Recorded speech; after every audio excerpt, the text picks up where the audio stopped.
अब तक हमने देखा कोगरे और कोगाने अपनी फैंसी स्किल्स को शो ऑफ करके सीजर और मिंग फेई और बाकी सबके साथ पुलिस से स्केप कर चुके हैं। दूसरी जगह चीजी अपने लोगों के साथ निकल चुका है सीजर वगैरह को पकड़ने के लिए और अपने साथ मिलाने के मोटिव से वो लड़की जो उस योगी क्लैन चीफ थी वो इन द एंड गेम जीत जाती है 41 हिट्स से। और अब आगे हम एक होटल का सीन देखते हैं जहाँ ये सब लोग पहुंच चुके हैं। यहाँ पे एक वेटर सीजर और चूज यांग को चाय दे रहा होता है। हम मिंग फेई को देखते हैं जो अपने कंट्रोलर को जमीन पर जोर से फेंकता है और कहता है, अरे यार फिर से हार गया मैं, सामने वाला प्लेयर कुछ ज्यादा ही अच्छा है। अब मिंग फेई को कौन बताए कि वो सामने वाला प्लेयर खेलता नहीं खेलती है, क्योंकि सामने वाला प्लेयर लड़की है, वो वही उस योगी क्लैन चीफ है जो अभी पिछली वीडियो में गेम जीत गई थी। फिर रूम सर्विस वाला जो बंदा होता है वो कहता है, सर आपने जो मील ऑर्डर किया था वो आ चुका है। तो मिंग फेई खाना ठूसते हुए कहता है, हाँ ये कितना बोरिंग लग रहा है। कोगरी फिर कहती है, वेल मुझे माफ कर दीजिए पर आप जापानीज पुलिस डिपार्टमेंट की मोस्ट वांटेड की लिस्ट में आ चुके हैं। फिर मिंग फेई कहता है, हम यहाँ पहुंचे हुए 5 घंटे भी नहीं हुए और हम क्रिमिनल्स बन चुके हैं। सीजर कहता है, तो तुमने कुछ सोचा है इसके बारे में, क्या करोगे इसके बारे में?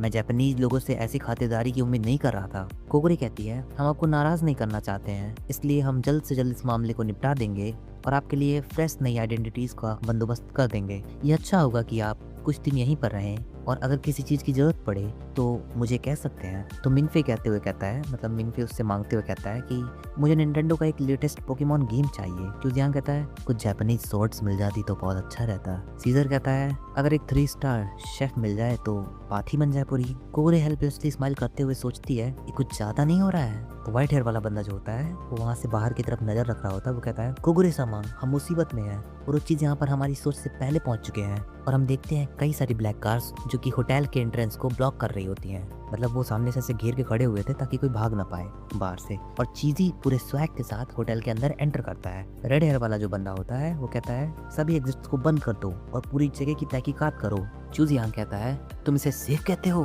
तो सीजर कहता है, अब मुझे तुम्हारी काबिलियत पर शक होने लगा है। मिंग फेई कहता है, मुझे ऐसा क्यों लग रहा है कि अभी जो मैं गेम खेल रहा था इसका इससे कुछ लेना देना है। मिंग फेई सोच ही रहा होता है, तभी चूजियांग मिंग फेई को पकड़कर भागना शुरू करता है। मतलब ये लोग होटल से बाहर निकलने की कोशिश कर रहे हैं। तभी होटल के टॉप से कोई जंप करके इनके रूम की तरफ आने की कोशिश करता है। सीजर, मिंग फेई और कोगरे शौक होकर पीछे देखते हैं और सीजर फिर यहाँ अपनी वही हरकत शुरू कर देता है। फोटो लेना शुरू कर दिया बंदे ने। सीजर कहता है, वो बहुत सुंदर दिख रही हो तुम, कौन है ये लड़की? ऑब्वियसली यूबिको। मिंग फेई कहता है, बॉस सच में हम यहाँ लाइफ और डेथ की सिचुएशन में और तुमको ये पड़ी है? यूबिको कांच तोड़कर अंदर घुस जाती है। फिर कोगुरे कहती है, तुम बैक डोर से बाहर निकलो, मैं इन्हें रोक कर रखती हूँ, हम दोबारा बाहर मिलेंगे। फिर कोगुरे अपने यांगलिंग विंड डांस को यूज करती है और उसके अपोजिट में यूबिको जो होती है वो अपने यांगलिंग इनरियो को यूज करती है। इनरियो यूबिको अपने आसपास के जो कांच के टुकड़े थे उन्हें कोगुरे की तरफ फेंकती है और कोगुरे उसे अपने विंड पावर से मतलब विंड डांस से रिफ्लेक्ट कर देती है। मिंग फेई, सीजर और जिहांग भाग रहे होते हैं। तभी मिंग फेई कहता है, ऐसा लग रहा है हम किसी मूवी के अंदर हैं। तभी जिहांग सीजर से पूछता है, सीजर तुम्हें पता है ना तुम कहाँ जा रहे हो? सीजर कहता है, मैगजीन ढूंढने की कोशिश कर रहा हूँ बेवकूफ, और तुम्हें इतनी चुल मची है तो तुम आके खुद क्यों नहीं ढूंढ लेते? सीजर और जिहांग एक दूसरे को घूरते हैं एकदम गुस्से की निगाहों से। तभी मिंग फेई बीच में बहुत गलत टाइम पे बोल देता है। वो कहता है कि बिल्लियों की तरह लड़ने का समय नहीं है।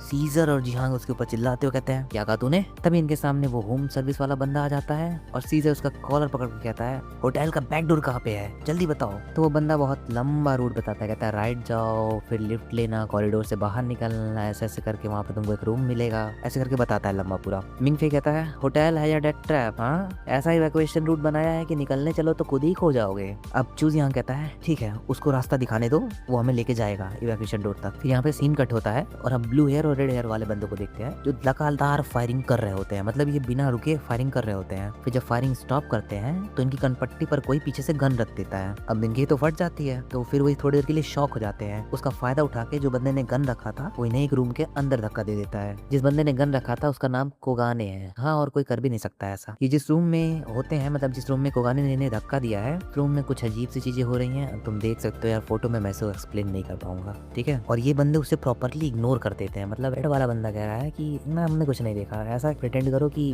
कुछ हुआ ही नहीं। फिर सीन कट होता है मिंग फेई की तरफ। मिंग फेई को देखते हैं, वो कहता है, अब नहीं होगा, सांस फूल रहा है मेरा। वो कहता है, भाई मुझे उठा ले भाई, मुझे अपने पीठ पे बैठा लिया है। हम देखते हैं सीजर और जिहांग एकदम फिट है, मतलब इतना चलने के बाद भी उन्हें कुछ नहीं हुआ क्योंकि मिंग फेई की हालत तो बहुत ज्यादा खराब हो गई थी। सीजर कहता है, और कितनी दूर है? तो होम सर्विस वाला बंदा कहता है, अब मैं नहीं चल पाऊंगा, अर्थविक रेस्क्यू रूम से सीधे चले जाओ और और वो यहाँ पे बैठ जाता है। ये कहते ही सीजर उसे अपनी कान की एक बाली देता है। ऑब्वियसली सीजर इतना अमीर है, उसे डायमंड की बाली ही देगा। वो कहता है इसे टिप के रूप में समझ लो। ये सब कॉरिडोर से भागने के लिए निकलते हैं, तभी इनके सामने चीजी अपने स्वॉर्ड के साथ आ जाता है। वो कहता है मैं तुम्हारा यहाँ बहुत देर से इंतजार कर रहा था। मिंगफे कहता है ऐसा क्यों लग रहा है कि मैं मंकी किंग हूँ और हेवन से भागने की कोशिश कर रहा हूँ। हाँ, ये ऑब्वियसली मंकी किंग का रेफरेंस दिया जा रहा है यहाँ पे। जिन्होंने भी मंकी किंग देखी उनको समझ में आ जाएगा। सीजर और जीहांग लड़ने के लिए रेडी हो जाते हैं, तभी इनके पीछे डार्ट आके लगा और फिर ये कहते हैं ओ ये तो एनेस्थेटिक डार्ट था, और फिर ये सो जाते हैं। अब चीजी कहता है ऐसे कैसे मैं अपने मेहमानों को, अपने खास मेहमानों को हार्म कर सकता हूँ। फिर सीन कट होता है, हम देखते हैं कि कोगुरे वगैरह यहाँ पे उस